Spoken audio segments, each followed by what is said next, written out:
কাজের বেটি রহিমা আছে না নেই, এদেরকে আমরা বুয়া ডাকি, এদেরকে এমন এমন শব্দ ইউজ করি কেন?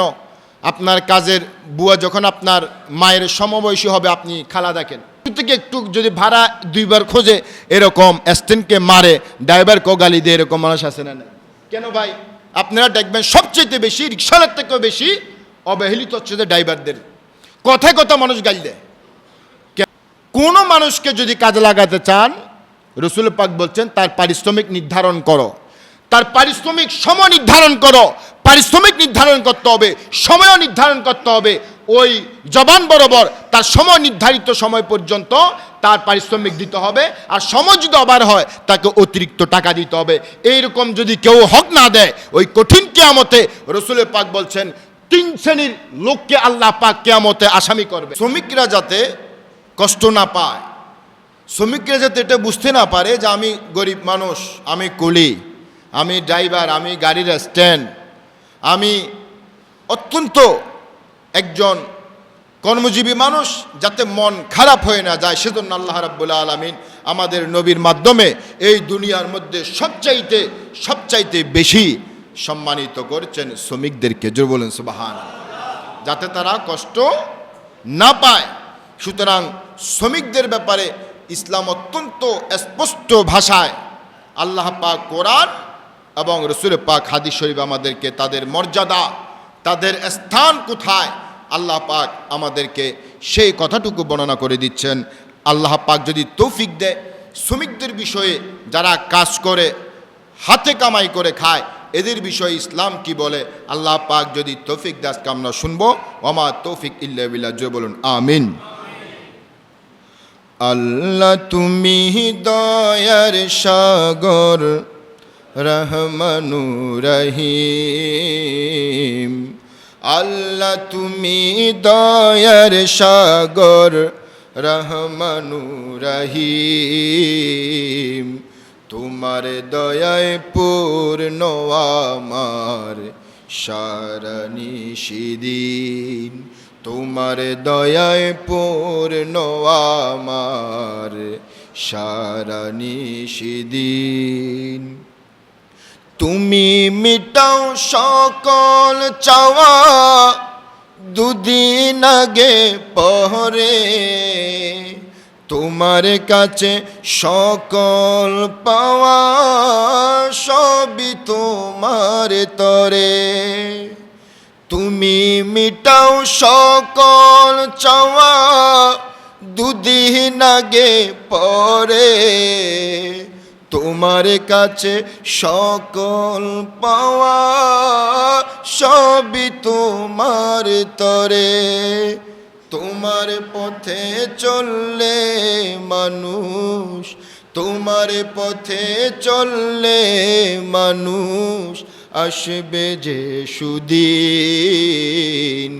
তোমার দয়ায় পূর্ণ আমার সারা নিশিদিন। আল্লাহ তুমি দয়ার সাগর, আল্লাহ তুমি দয়ার সাগর, রহমানু রহিম। তোমার দয়ায় পূর্ণ আমার সারা। তুমি পারো করতে মোচন অভাবী দুঃখী লোকের। তুমি পরম মুক্তিদাতা, মালিকে জগতে।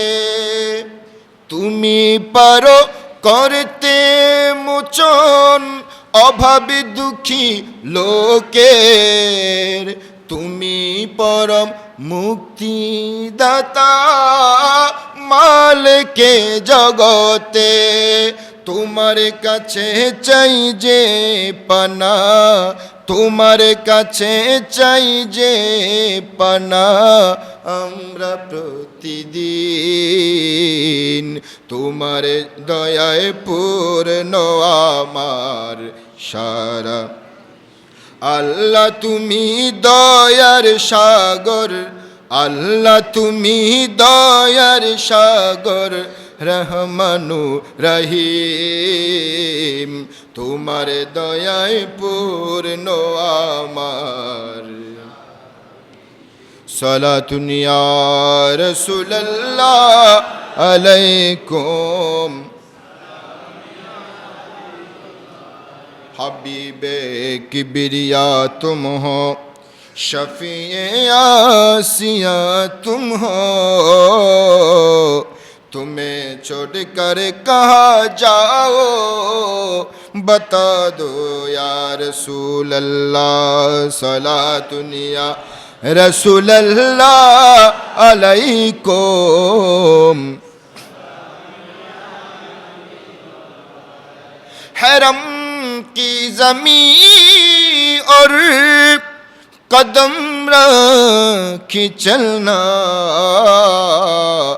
अरे सर कमूँ का है वो जाने वाले सलातुन या रसूल अल्लाह अलैकुम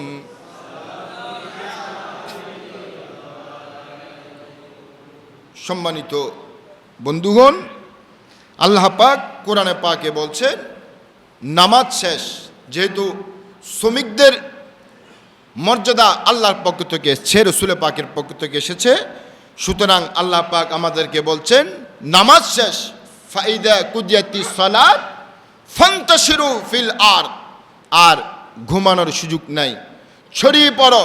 কিসের জন্য? ওয়াবতাগু, অন্বেষণ করো, খোঁজো, মিন ফাদলিল্লাহ। জোরে বলুন সুবহানাল্লাহ। মারহাবা ইয়া মারহাবা ইয়া মারহাবা।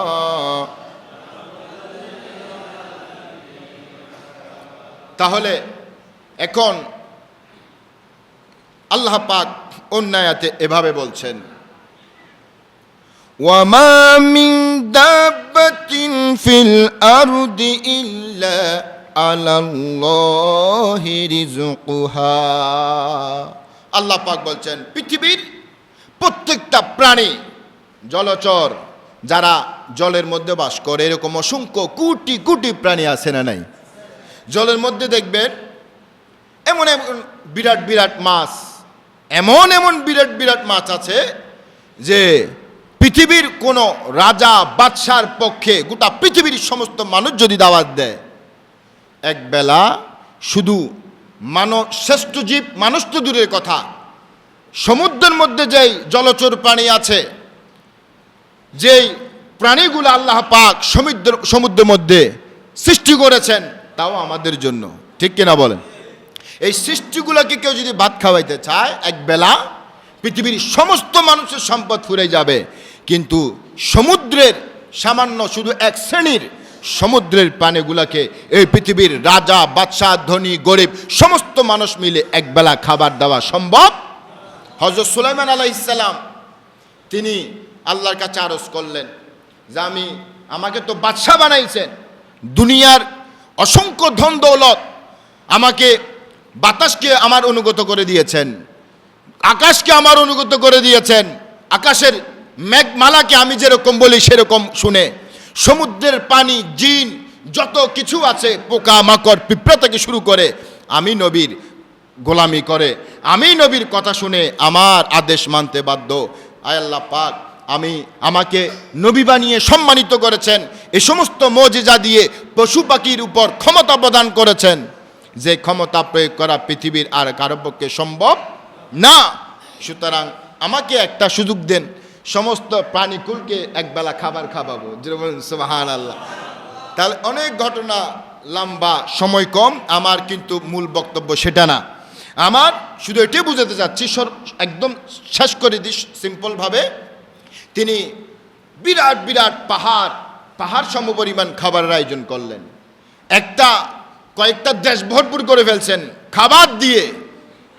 পাহাড় সম, উহুদ পরিমাণ, হিমালয় পর্বতের মতো পাহাড়, তিনি আজ গোটা বিশ্ব সমস্ত মানুষকে কি খাওয়াবেন? একবেলা খাবার খাওয়াবেন। আল্লাহ পাক বলছেন শুরু করো, নবী বলছেন প্রস্তুত, আল্লাহ বলছেন দাও শুরু করো। কি দিয়ে শুরু করব?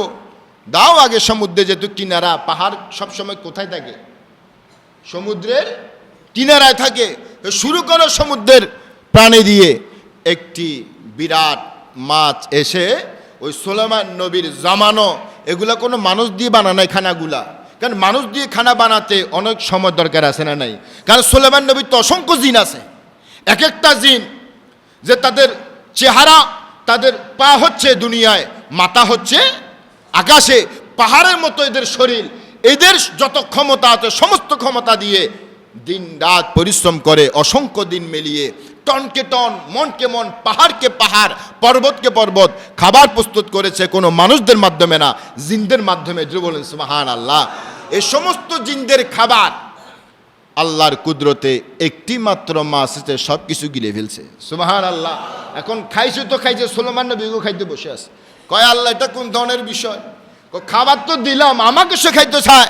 একজন একটি মাছের খাবার পর্যন্ত এতদিন পর্যন্ত প্রস্তুত করতে পারলাম না, সাথে সাথে মহান আল্লাহর দরবারে সিজদায় পড়ে গেলেন সুলাইমান নবী। যে বলেন সুবহানাল্লাহ। সিলিন্ডার, কারণ কোন নবীর পক্ষে সম্ভব না। আয় আল্লাহ পাক সিলিন্ডার করলাম, আজকে আমার মতো বাদশার পক্ষে আজকে এরকম একটা বিরাট কাজ, যে কাজটা কে করে? আল্লাহ পাক সে কথা বলছেন, ওয়ামা মিন দাব্বাতিন ফিল আরদি ইল্লা আলাল্লাহি রিজকুহা। সমুদ্রের পানি, আকাশের প্রাণী, স্থলচর প্রাণী, জলচর প্রাণী এবং উভয়চর প্রাণী, পৃথিবীতে যত প্রাণী রয়েছে তোমরা দেখতে পাও, যে প্রাণী দেখতে পাও না, আমি আল্লাহ পাক সমস্ত প্রাণীর রিজকের দায়িত্ব নিজ হাতে নিয়ে দিয়েছি। সুবহানাল্লাহ। আমি নিজ হাতে নিলাম রিজকের দায়িত্ব। সমুদ্রের অতর গভীর তলদেশে একটা কীট পতঙ্গর খাবার পর্যন্ত আমি আল্লাহ পাক নিজ হাতে ব্যবস্থা করি। উচ্চ আওয়াজে বলুন সুবহানাল্লাহ। তাহলে এই আয়াত কেন বললাম? এখন যদি বলি রিজিকের মালিক আল্লাহর হাতে, রিজিকের সাবিক কার থেকে? এখন যদি শুধু বসে থাকি তাহলে কি রিজিক আসবে? কোন নবী কি বসে আছেন? এমন কোন ইতিহাসবিদ যারা ইতিহাস রচনা করে লিখে গিয়েছে আজ থেকে ১৫০০ বছর আগে, আজ থেকে ১০০০ বছর আগে, এমন কোন ইতিহাসবিদ নাই লিখতে পারবে পৃথিবীর ১,২৪,০০০ চাইতে বেশি নবী রসুলকে, প্রতিনিধিকে আল্লাহ পাক দুনিয়া পাঠিয়েছেন। কোন নবী রসুল আমাদের আদম নবী থেকে ঈসা নবী থেকে হযরতে মুহাম্মদ মুস্তাফা সাল্লাল্লাহু আলাইহি সাল্লাম পর্যন্ত কোন নবী নিজে বসে বসে খেয়েছেন এমন কোন রেকর্ড? সমস্ত নবীরা কামাই করেছেন, সমস্ত নবীরা কাজ করেছেন। কেউ চাষ করেছেন, কেউ রাখাল ছিলেন, কেউ গরু চড়িয়েছেন, বকরি চড়িয়েছেন, আবার কেউ ব্যবসা করেছেন। অর্থাৎ প্রত্যেকটা নবী নিজের কর্ম করে নিজের রিজিক আল্লাহর পক্ষ থেকে নিয়ে এসেছেন। সুবহানাল্লাহ। এখন নবী যদি চাইতো, হুকুম দিলে, যে নবী হুকুম দিলে মরা জমিন জীবিত হয়, যে নবী হুকুম দিলে জমিন তার কথা মানে, পৃথিবীর আসমান, চন্দ্র, সূর্য, চন্দ্র দ্বিখণ্ড হয়ে যায়, সেই নবী কিন্তু উপাস ছিল দিনকে দিন, পেটের মধ্যে পাথর পর্যন্ত বেঁধে রেখেছে। সেই নবী যদি হুকুম দিত, দুনিয়ার সমস্ত ফল ফ্রুট, খাদ্য, শস্য, আটা, রুটি, গম লাগতো না, অটোমেটিকলি গম আটা হয়ে, আটা চুলার মধ্যে হয়ে আগুন লেগে সমস্ত সফট নরম খাবার হয়ে আমার নবীর মুখে ঢুকে যেত। জোর বলেন সুবহানাল্লাহ। কিন্তু এরকম সুবিধা ছিল, কিন্তু সুবিধা গ্রহণ করেন। যদি অর্ডার দিত জান্নাত থেকে খাবার দাও, তাহলে আল্লাহ পাক নবী রসুলের দোয়া কখনো কি করে না, কোনো অর্থাৎ গ্র্যান্টেড হয়। নবী রসুল যেটা বলে সেটার উপর কলম মেরে দেয় কে? তা আল্লাহ রসুল যদি বলতো জান্নাত থেকে খাবার দাও, জান্নাত থেকে মহান আল্লাহ পাক নবীর সম্মানে প্রত্যেকটা সময় গোপনে হোক ওপেনে হোক খাবার পাঠাতো না। সেই ক্ষমতা আল্লাহর আছে না নাই? কিন্তু আল্লাহ পাক পাঠান নাই, আমাদের কোনো নবীও বলেন নাই। তো সুতরাং সমস্ত নবীরা, সাহাবাই কেরাম, আউলিয়াই কেরাম নিজ হাতে নিজ হস্তে কাজ করে কামাই করে ওই আয়াতের উপর ওনারা নির্ভর করেন নাই যে রিজকের মালিক তো আল্লাহ, অবশ্যই বিশ্বাস করতে হবে, কিন্তু আমাদেরকে কামাই করার দরকার আছে না নাই? তো সুতরাং কেউ যদি বলে আমার রিজকের দায়িত্ব যেহেতু আল্লাহর, আমি একটু সুন্দর করে বসে থাকি, ঘুমাই যাই, নিট টেনশনে রিজিক আমার কাছে চলে আসবে, তাহলে আপনি কি উপাসে মরবেন না? কথা বলেন। সুতরাং বন্ধুগণ, কাজ করতে হবে। কি করতে হবে? কাজ করতে হবে।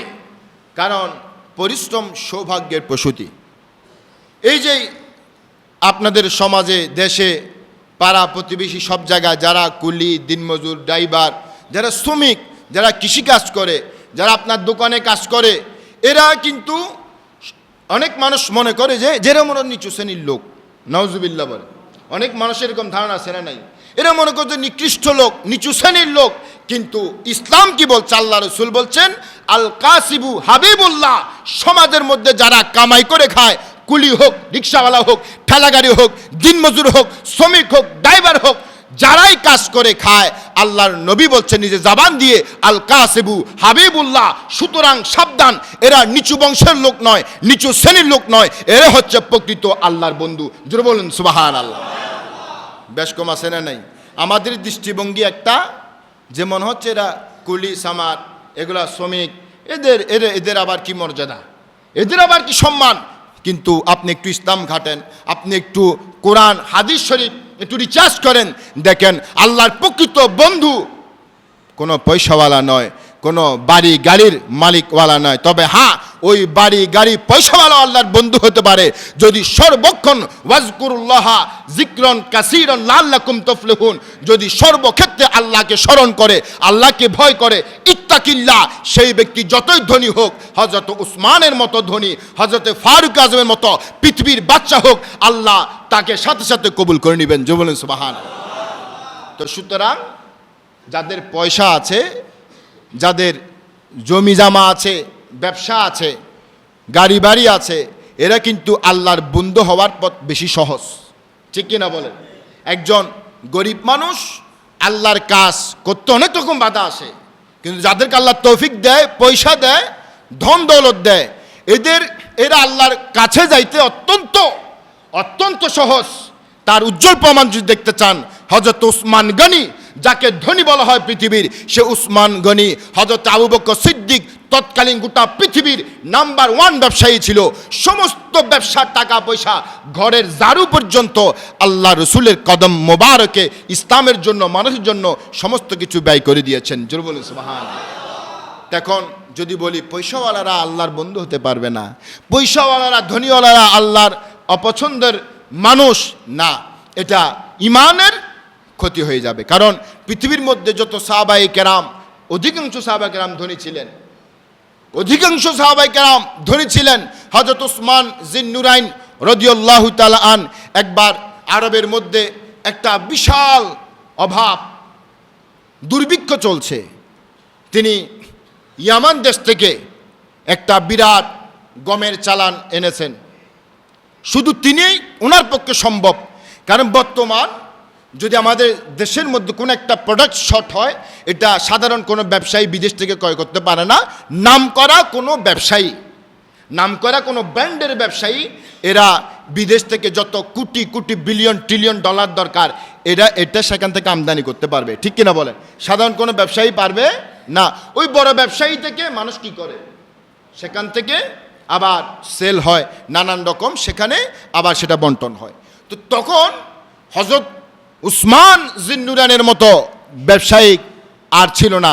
তিনি যখন দেখলেন দেশের মধ্যে দুর্ভিক্ষ, তিনি ওই জাহাজের যে টনকে টন মনকে মন গম এসছে, তিনি সব কিছু তিনি আমদানি করেছেন। ওই জায়গার মধ্যে সমস্ত ব্যবসায়ীরা উপস্থিত। আয় হযরতে উসমান, যে আপনি যে মূল্য দিয়ে, দেশে তখন অভাব চলছে, যেই মূল্য দিয়ে আপনি এনেছেন তার 10 গুণ আপনাকে দিব, 10 গুণ মূল্য আপনার থেকে অন্য কোথাও বিক্রি করতে হবে না। আমাদেরকে বিক্রি করেন, আমরা বিভিন্ন জায়গায় বিক্রি করব, আমরাও লাভ হবো, আপনিও লাভবান হবেন। হযরত উসমান জবাব দিচ্ছেন, তোমরা কয় গুণ দিবা? কেউ বলছে 3 গুণ, কেউ বলছে 4 গুণ, কেউ বলছে 10 গুণ সর্বোচ্চ। হযরত উসমান বলছেন, এমন একজন ব্যক্তি আছে, এমন একজন ব্যবসায়ী আছে, যিনি আমাকে 100 গুণ দিবেন। জোরে বলেন সুবহানাল্লাহ। এর তো অবাক, 100 গুণ, 1 কোটি টাকা জায়গায় 100 কোটি টাকা, এটা সম্ভব? এত দিনার টাকা, এত দিনার পৃথিবীর এরকম কোনো ব্যবসায়ী নিজে আত্মহত্যা করার শামিল আমাদের মনে হয় না। বলতো সেই ব্যবসায়ীর নাম কি? উসমান জিন্নুরাইন। তিনি কোরআনের একটি আয়াত শুনিয়ে দিচ্ছেন ব্যবসায়ীদেরকে, অসংখ্য ব্যবসায়ীদেরকে। মাসালুল লাযিনা ইউনফিকুনা আমওয়ালাহুম ফি সাবিলিল্লাহি কামাসালি হাব্বা আম্বাতাত সাবা সানাবিলা ফি কুল্লি সুমবুলাতুম মিয়াতু হাব্বা। ওই আয়াতের অর্থ হচ্ছে আল্লাহ পাক বলছেন, পৃথিবীর কোনো মানুষ যদি ব্যবসায়ী হোক, গরিব হোক, ধনী হোক, আল্লাহর পথে একটা টাকা ব্যয় করে, মানুষের কল্যাণে একটা দিরহাম ব্যয় করে, আমি আল্লাহ পাক তাকে 100 গুণ ওই কঠিন কিয়ামতের ময়দানে তাকে বাড়াই দিব। ওয়াল্লাহু ইউদাইফু লিমান ইয়াশা ওয়াল্লাহু ওয়াসিউন আলিম। শুধু তাই নয়, আরো বেশি দিতে পারি, আমার কাছে আরো বেশি আছে, আমার কাছে আরো বেশি। তো হযরত উসমান বলছেন, তোমাদের কাছে 10 গুণ, 3 গুণ, 60 গুণ বেচার আমার কোনো সুযোগ নাই। যেদিকে বেশি লাভ, ব্যবসায়ীরা সেদিকে ছুটবে। সুতরাং এই কোটি কোটি দিনারের আজ এই গম গোটা আরবের সমস্ত মানুষকে আমি বিনা টাকায় দান করে দিব। মহান আল্লাহ রাব্বুল আলামিন থেকে কিয়ামতের ময়দানে 100 গুণ বৃদ্ধি করে আল্লাহর পক্ষ থেকে আমি নিয়ে নিব। জোরে বলেন সুবহানাল্লাহ। সালাতুন ইয়া রাসূলুল্লাহ আলাইকুম अर्श हक है मसनद रिफात रसूलुल्लाह की, देखनी है हश्र में इज्जत रसूलुल्लाह की। सलातुन या रसूलल्लाह अलैकुम।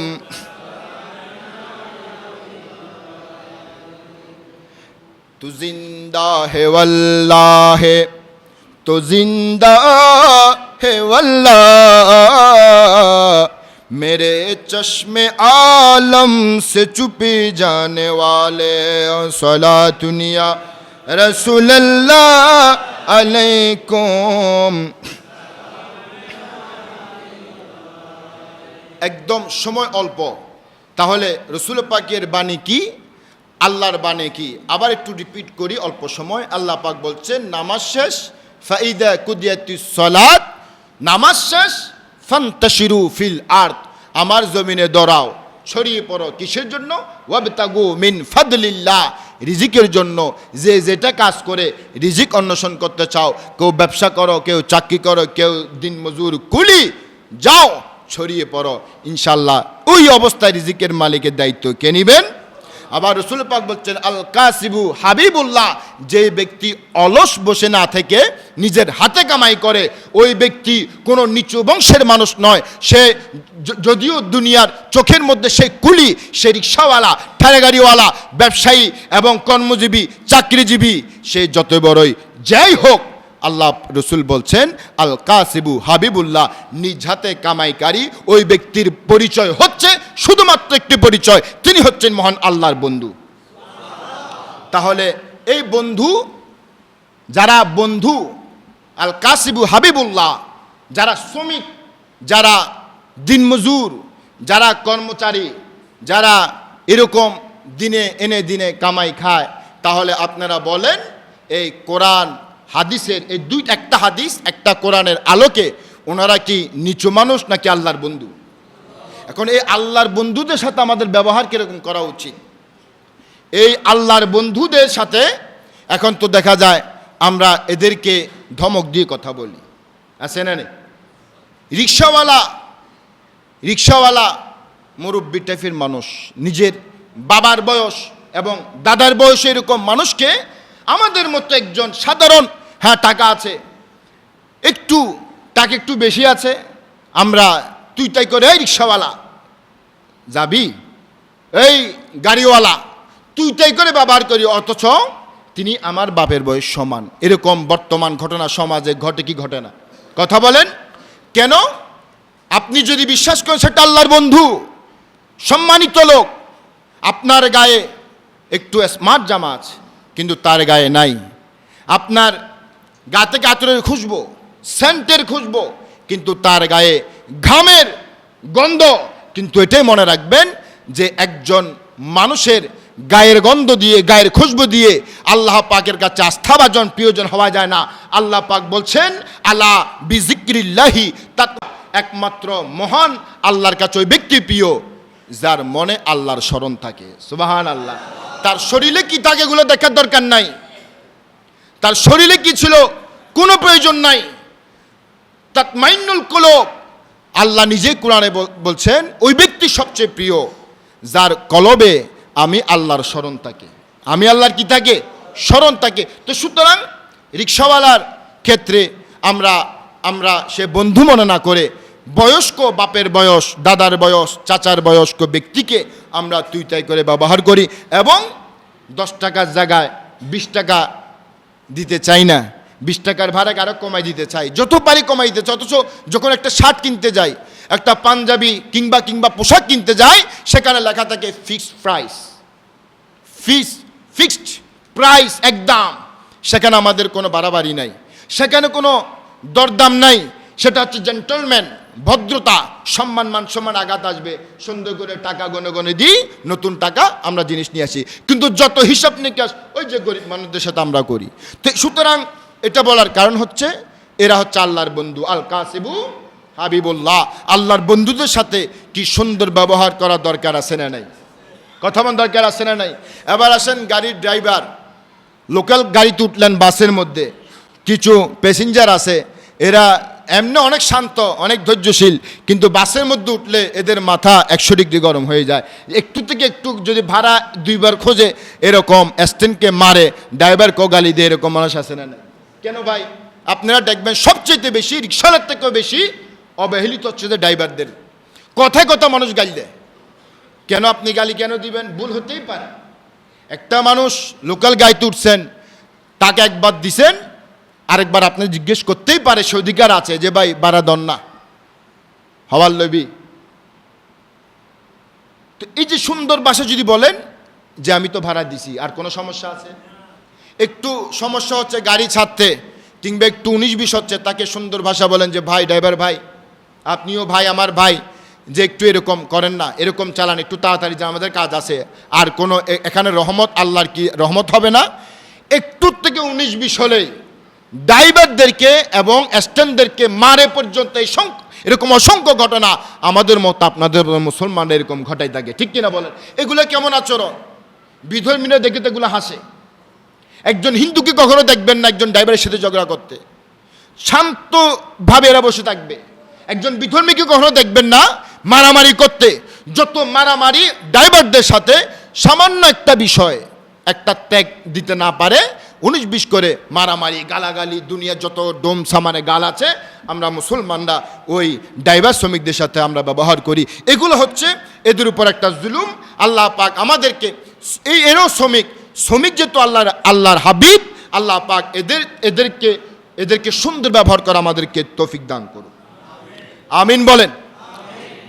শেষ 1 মিনিট, এরপরে কাজের মানুষ, কাজের বেটি রহিমা আছে না নেই?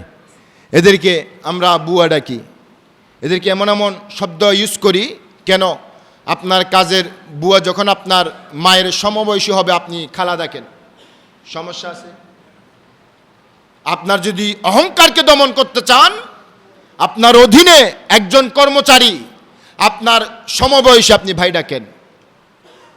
আপনার ছোট, তাকেও ভাই ডেকে তুমি শব্দ ব্যবহার করেন। আপনার বাবার বয়স দারোয়ান, আপনি তুই তাই ব্যবহার কেন করবেন? দারোয়ান হয়েছে, সেটা একজন শ্রমিক, আপনার চাইতো তার মর্যাদা অনেক বেশি। একজন দারোয়ান, সে বয়স্ক ব্যক্তি, আমাদের মতো ইয়ং মানুষটা এদেরকে তুই তাই করে তাচ্ছিল্য করে কথা বলে, তাকে সম্মান দেন, চাচা ডাকেন, জ্যাঠা ডাকেন, আঙ্কেল ডাকেন, একজন কাজের বেটিকে খালা ডাকেন, অধিকাংশ বয়স হলে মা ডাকেন, সমস্যা কি? আফা ডাকেন, বোন ডাকেন। এরকম শব্দ আমাদেরকে পরিবর্তন করার দরকার আছে না নেই? সুতরাং যদি আল্লাহর প্রিয়